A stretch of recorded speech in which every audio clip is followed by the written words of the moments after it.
कहानी है सीधा करना उल्टा हो गया। बचपन में होश संभालने के बाद प्रकाश ने बुआ के मुंह से यही सुना था कि यह तुम्हारी मम्मी की तस्वीर है। पहले वह तस्वीर प्रकाश के पिता चेतेश्वर के कमरे में टंगी थी, क्योंकि इसके साथ उनकी कुछ यादें जुड़ी थीं।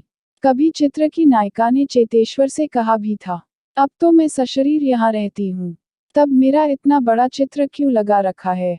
अब तो मैं वधू भी नहीं रही, एक बच्चे की माँ बन चुकी हूँ। चेतेश्वर ने तब हंसते हुए कहा था, क्या करूँ, मेरी आंखों में तुम्हारा वही रूप समाया हुआ है, हमेशा पहले जैसा तो नहीं रहेगा। रेखा बोली, अब तो रूप बदल गया है। नहीं रेखा, हम बूढ़े हो जाएंगे तब भी तुम ऐसी ही याद आती रहोगी। चेतेश्वर भावुक होकर बोले, पहली झलक यही तो देखी थी। यह सच था कि विवाह से पहले चेतेश्वर और रेखा ने एक दूसरे को देखा नहीं था। रेखा को परिवार के दूसरे लोगों ने देखा और पसंद किया। तब जयमाला की रस्म होती नहीं थी।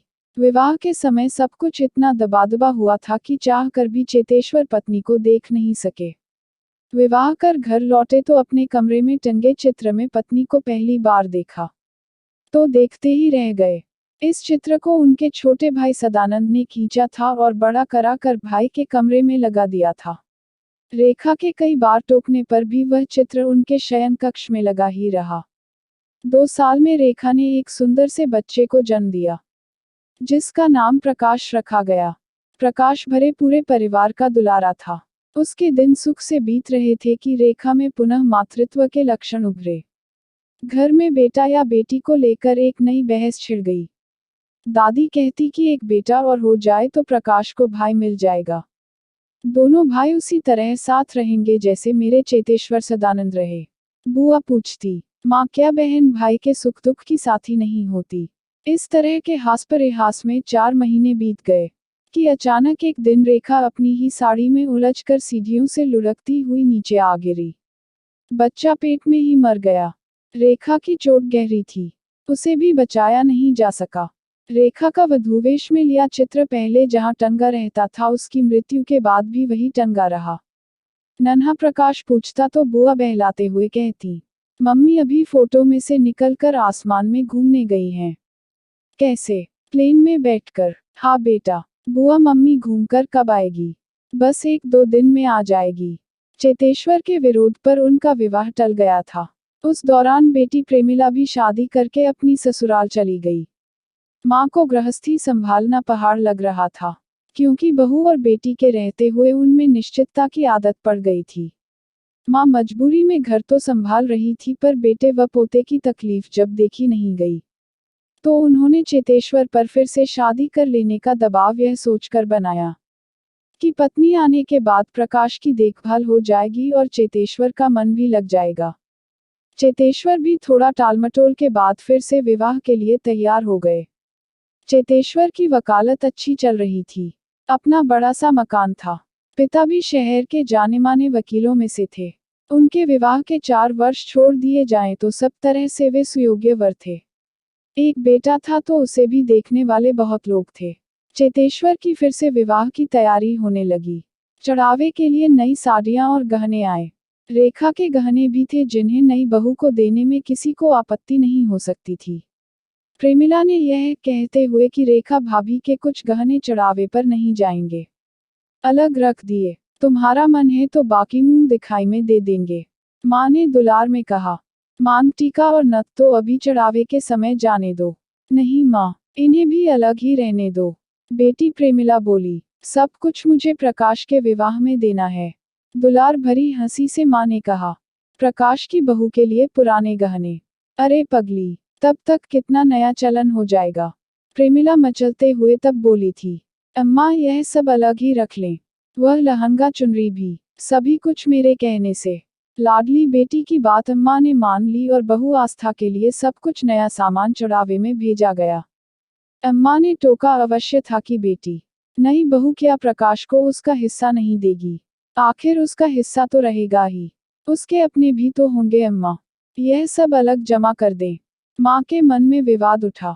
लड़की अपने लिए तो कुछ नहीं कह रही है, पर भतीजे के लिए ममता का यह रूप भी किसी को अच्छा नहीं लग रहा था। विवाह हुआ, शयन कक्ष सजा, कुछ याद करते हुए माँ ने आदेश दिया।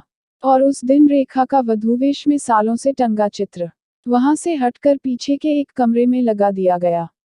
प्रेमिला ने देखा तो वह विचलित हो उठी और वहां से हटाकर तस्वीर को पूजा के कमरे में लगाने लगी। प्रकाश ने तोतली आवाज में पूछा था, बुआ क्या कर रही हो? मम्मी ऊपर से आएंगी तो रास्ता भूल जाएंगी न। मम्मी आ गई है। यह कहते हुए प्रेमिला ने प्रकाश को नववधू आस्था की गोद में बैठाया तो वह यह कहते हुए गोद से उतर गया, नहीं यह मेरी मम्मी नहीं है। शूल सा लगा आस्था को सौतेले बेटे का कथन। प्रकाश अपना हाथ छुड़ाकर उस कमरे में चला गया जहां पहले उसकी मां की तस्वीर टंगी थी, पर वहां चित्र नहीं था। अरे मेरी मम्मी कहाँ गई? करुण स्वर चीत्कार कर उठा। देखो प्रकाश, यह है मम्मी, तुम भूल गए, वह अब यहाँ आ गई है। सब उनकी पूजा करेंगे न। प्रेमिला को लगा कि नई मां लाकर प्रकाश के साथ अन्याय किया गया है। प्रकाश के प्रति उसकी अगाध ममता ही थी, जो उसने रेखा भाभी के गहने आस्था भाभी को न देने की जिद की थी। आस्था ने 2 पुत्रों और 1 पुत्री को जन्म दिया था। प्रकाश भी जैसे जैसे समझदार हुआ उसने माँ को माँ का सम्मान ही दिया और भाई बहन को अपना माना। मन में कोई विद्वेष नहीं था, पर पूजाघर में जब भी प्रकाश जाता माँ की तस्वीर को बेहद श्रद्धा से देखता। बीतते समय के साथ प्रकाश इंजीनियर बना तो विवाह के लिए रिश्ते भी आने लगे। उसकी राय मांगी गई तो प्रोफेसर की बेटी निराली उसे पसंद आई। प्रोफेसर ने चेतेश्वर को सपरिवार घर आने का निमंत्रण दिया। प्रेमिला उसी दिन ससुराल से आई थी। बोली मैं भी भाभी के साथ लड़की देखने चलूंगी। बुआ, प्रकाश बोला, मुझे कुछ जरूरी काम को पूरा करने के लिए अभी बाहर जाना है। आप और माँ लड़की देखने चली जाएं। आपकी पसंद मेरी पसंद होगी। लड़की देखने की औपचारिकता पूरी करने के बाद 1 माह के अंदर शादी हो गई और निराली दुल्हन बनकर प्रकाश के घर आ गई।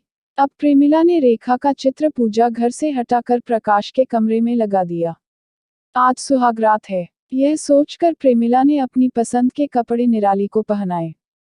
फिर वे सभी गहने जो कभी रेखा ने शादी के मौके पर पहने थे और जिसे आज के दिन के लिए प्रेमिला ने माँ के पास रखवा दिए थे। निराली को गहने पहना कर देखा तो देखती रह गई। उसे लगा जैसे चित्र में से निकलकर रेखा आ गई है। अनुकृति ही नहीं असल में है वही। शयन कक्ष में सुहाग सेज पर प्रतीक्षा में बैठी निराली को देखकर प्रकाश विक्षिप्त हो उठा। मम्मी मम्मी, तुम आ गईं। प्रकाश के कहे शब्दों को सुनकर दरवाजे पर खड़ी भाभी और बहनें विस्मय से चीख पड़ी। प्रेमिला बुआ, देखिए न प्रकाश को क्या हो गया है। उधर उसके सामने खड़ी निराली विस्मय, अकुलाहट, अचकचाहट से उसे देखती रह गई। प्रकाश क्या है, क्या कह रहे हो? वह निराली है, तुम्हारी पत्नी। बुआ बोली। मम्मी कहाँ से आ गई? पागल हो गए हो? आ गई है न बुआ, देखिए न। अनहोनी के डर से कांपती प्रेमिला बुआ अपने को अपराधिनी मानती हुई प्रकाश को घसीटकर निराली के पास कर आई और निराली का हाथ उसके हाथ में देते हुए बोली, प्रकाश यह तुम्हारी पत्नी है। नहीं बुआ का हाथ झटक कर निराली बोली, इन्होंने मुझे मम्मी कहा है। मैं दूसरे संबंध की कल्पना नहीं कर सकती। मैं इनकी पत्नी नहीं हो सकती। कहकर वह दूसरे कमरे में चली गई। परिवार के बड़े बूढ़ों के साथ दोस्तों और रिश्तेदारों ने भी निराली को समझाया कि वैदिक मंत्रों के बीच तुमने 7 फेरे लिए हैं, तो कहे के रिश्ते का क्या मूल्य है। बेटी, उसे नाटक समझकर भूल जाओ। इस बीच निराली मायके गई तो फिर ससुराल आने का नाम ही नहीं लेती थी। तब घरवालों ने ऊंच नीच समझाकर उसे किसी तरह ससुराल भेज दिया। प्रकाश का भ्रम टूट जाए, इसके लिए सब तरह के उपाय किए गए। मनोचिकित्सक से परामर्श भी लिया गया। रेखा का चित्र प्रकाश के कमरे से हटाकर अलमारी में बंद कर दिया गया था। रेखा के पहने गहने और कपड़े अलग रख दिए गए। इसके बाद सालों बीत जाने पर भी निराली के मन में प्रकाश के प्रति प्रणय के अंकुर न फूटे। उसके नाम से ही उसे अरुचि हो गई थी। मन बहल जाए इसलिए पिता ने बेटी को पीएचडी करने की प्रेरणा दी, ताकि अध्ययन में व्यस्त होकर वह अपने अतीत को भूल जाए। उधर प्रकाश को भी 1-2 बार अवसर दिया गया कि स्थिति में सुधार हो, किंतु वह न सुधर सका। उसकी ऐसी मनोदशा देख पिता चेतेश्वर ने उसका निराली से संबंध विच्छेद करवा दिया। कुछ सालों बाद निराली का अपने सहयोगी से प्रेम विवाह हो गया। प्रकाश के मन पर जो गहरा आघात लगा था, वह वर्षों के इलाज से थोड़ा बहुत सुधरा, किंतु कभी कभी वह दिमाग का संतुलन खो बैठता था। सरकारी नौकरी थी, चल रही थी, पर कभी भी उसके छूटने की आशंका बनी रहती थी।